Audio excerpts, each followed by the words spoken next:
Então vamos falar um pouquinho sobre o livro de Mórmons? Bom, livro de Mórmons.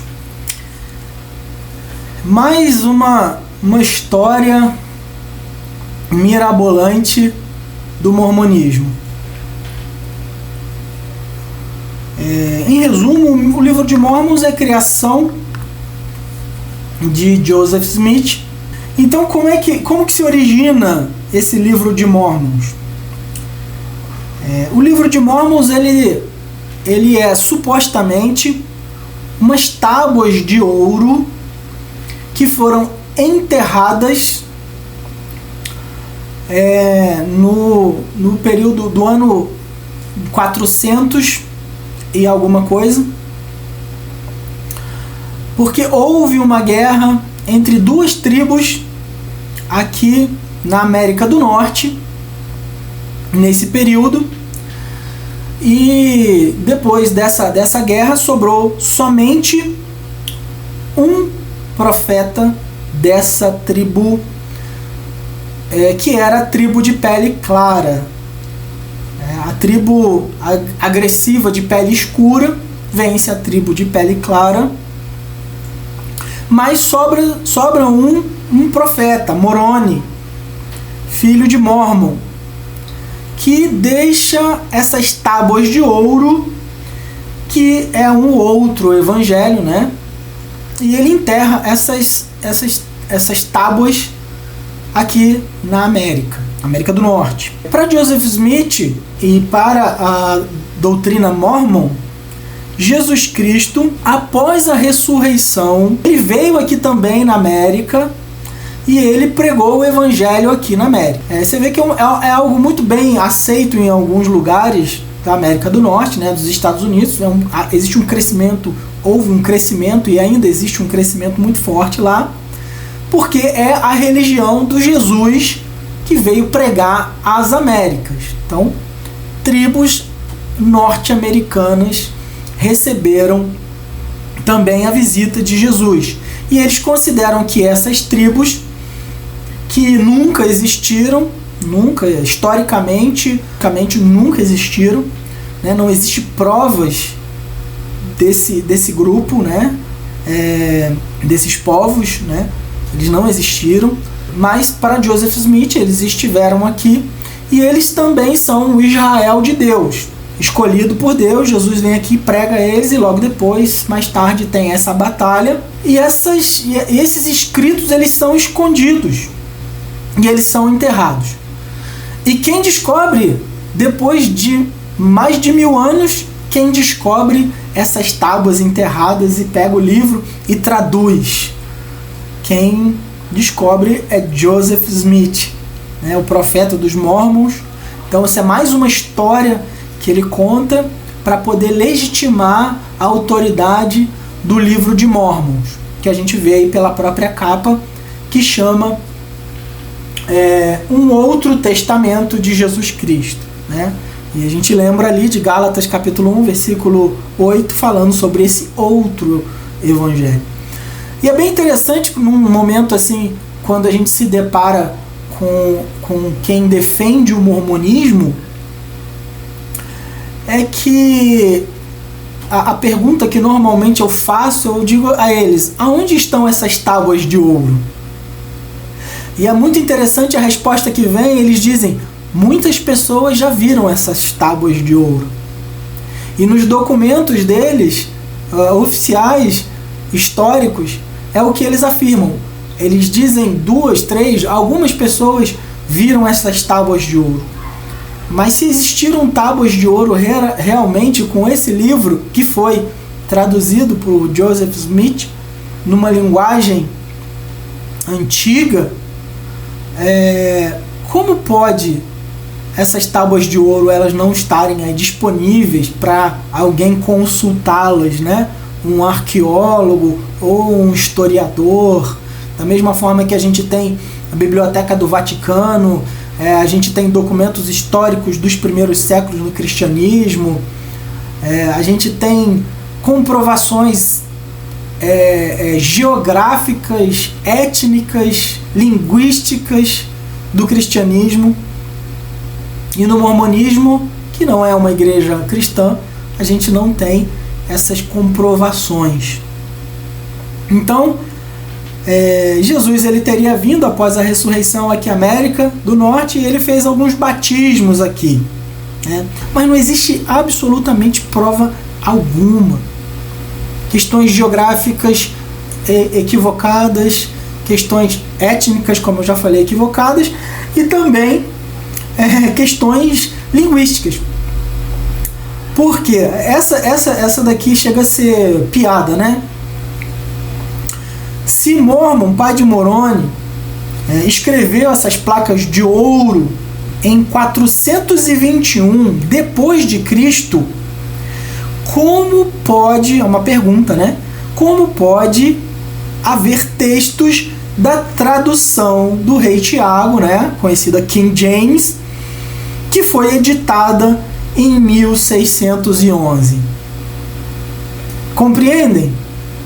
Como que um texto que ele faz algumas citações bíblicas, como que um texto que tem uma linguagem antiga de 421 vai usar exatamente a mesma tradução? A gente sabe que existem diversas traduções bíblicas e a gente tem, vamos falar de português, né? As traduções do Almeida, a gente tem a NVT, a gente tem para o português traduzida a NVI.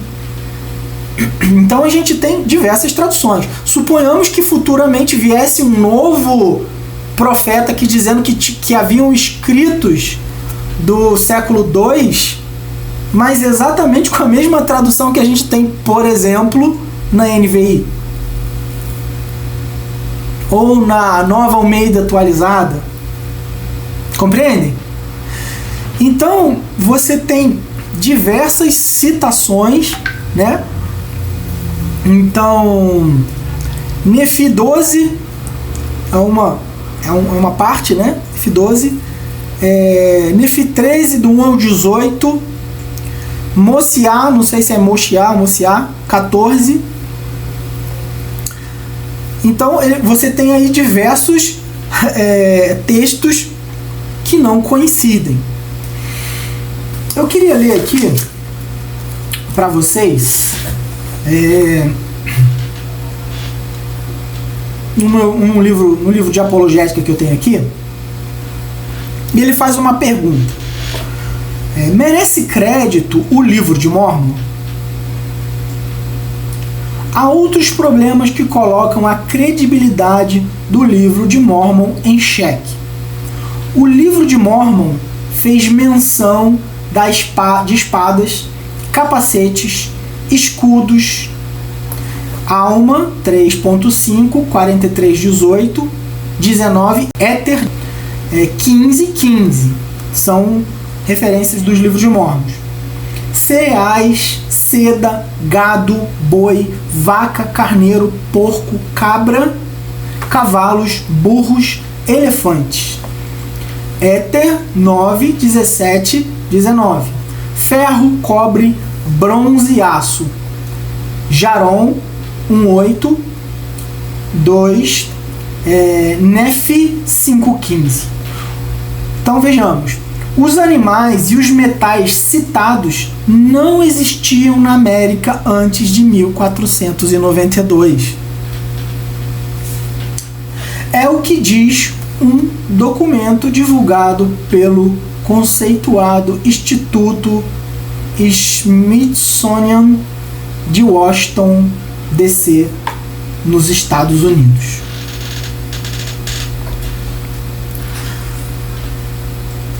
Mesma coisa a gente dizer que havia cachorro no Brasil antes da colonização, cavalo.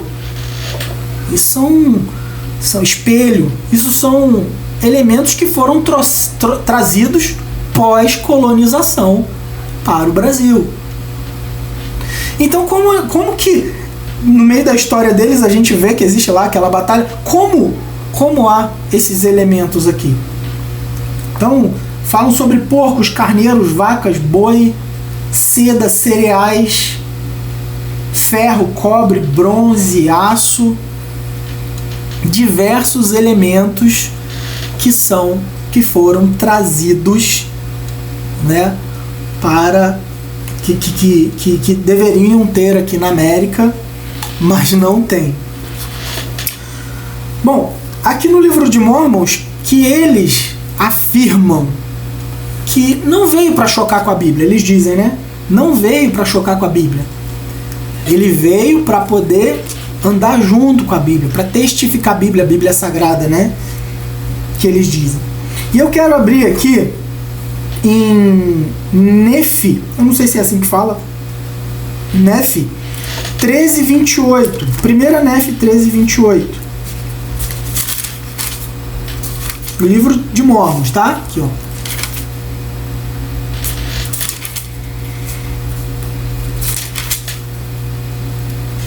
Olha o que diz: vês, portanto, que depois de haver o livro passado pelas mãos de grande e abominável igreja, quer dizer, a Bíblia, né? Foram suprimidas muitas coisas claras e preciosas do livro, que é o livro do Cordeiro de Deus. Então, quer dizer, a Bíblia que a gente tem hoje, né? Bíblia Sagrada, ela foi deturpada, foi passando por diversos movimentos e grandes abominações apareceram aí nesse livro. Depois que essas coisas claras e preciosas foram suprimidas, ele propagou-se por todas as nações dos gentios. Então, essas coisas que foram suprimidas da Bíblia, elas foram deturpadas. Então, o valor da Bíblia Sagrada, vejam bem como isso é sério. O valor da Bíblia Sagrada, que é a nossa regra de fé e prática, a gente acredita, né, dos lemas sola escritura, ela foi deturpada. Então ele está atacando aqui, na própria Bíblia deles, ele está atacando a Bíblia. E depois de ter propagado por todas as nações dos gentios, sim, mesmo do outro lado das muitas águas que viste como os gentios que saíram do cativeiro, vês que por causa de muitas coisas claras e preciosas foram suprimidas do livro, que eram claras ao entendimento dos filhos dos homens, segundo a clareza que existe no Cordeiro de Deus. Por causa dessas coisas que foram suprimidas do Evangelho do Cordeiro, um grande número tropeça, sim, de tal maneira que Satanás tem grande poder sobre elas. Então o que eles estão dizendo aqui é que por causa dessas coisas que foram suprimidas na Bíblia que a gente lê, muitas pessoas estão tropeçando. Então eles precisam desse outro testamento, né, de Jesus Cristo. Nefi, capítulo 29, versículo 3 e 6. Esse aqui é 2ª Nefi.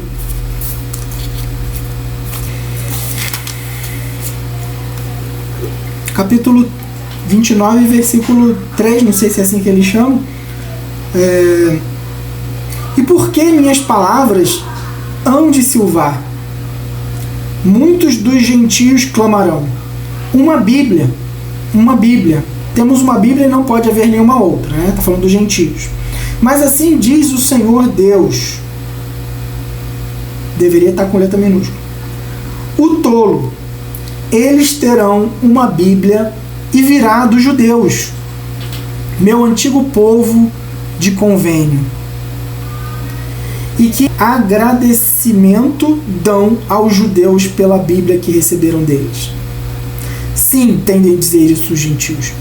Lembre-se eles dos sofrimentos, dos labores e das aflições dos judeus e de sua diligência para comigo em levar a salvação aos gentios.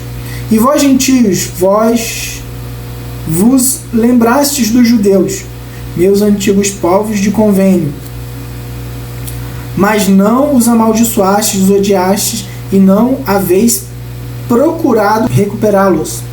Eis, porém, que farei voltar todas essas coisas sobre a vossa cabeça, porque eu, o Senhor, não me esqueci do meu povo. Tu, presta atenção nisso, tu, nécio, que dirás, uma Bíblia? Temos uma Bíblia e não necessitamos de mais Bíblia. Tereis obtido uma Bíblia se não fosse pelos judeus. Então aqui mais uma vez eles mencionando e fazendo essa construção retórica,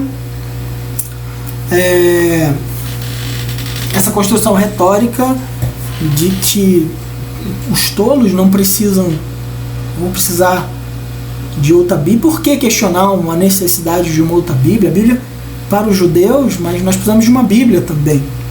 Então,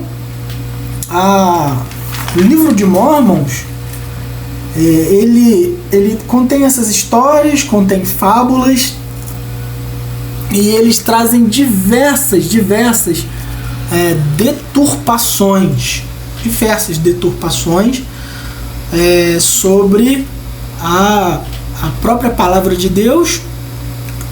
A sua origem é uma origem duvidosa.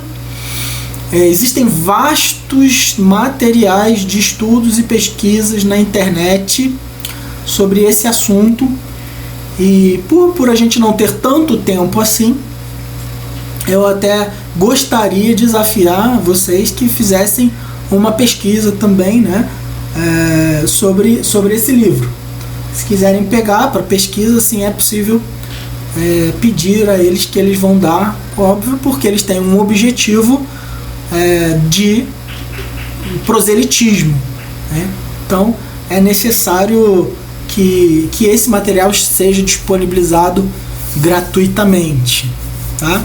Eles têm sistemas de administração muito organizados, né, que dão condições a eles de produzirem esses materiais e construir os seus templos.